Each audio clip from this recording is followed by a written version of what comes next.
Hey guys, in this video I'm going to show you the different things that I do to clean my Apple AirPods. Of course, this is a device that can get rather grimy over the course of time, given the fact that it spends a lot of time inside your ear. So the first thing that I would do probably most often is just taking a regular cloth or a microfiber cloth or maybe a lens cleaning cloth and just using that to wipe down the AirPod itself. Just giving it a good wipe down is going to get a lot of that grime off of your AirPods. Now, if you want to go a bit further than that, the next thing that you can try is using something like a disinfecting wipe or even these eyeglass cleaners that come in these disposable packets.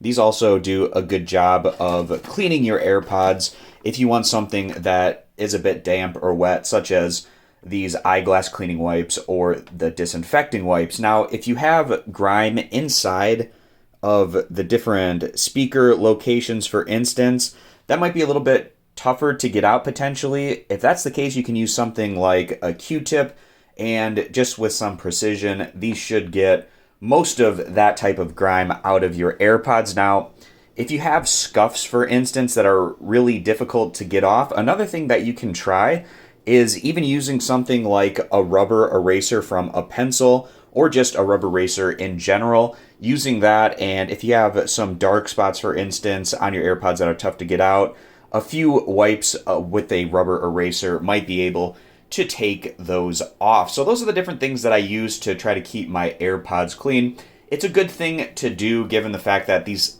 devices can get rather grimy over the course of time being inside your ear so often. So I hope this video was helpful, walking you through some different things that you can use to try to clean your AirPods. I appreciate you guys stopping by, and I'll catch you here next time.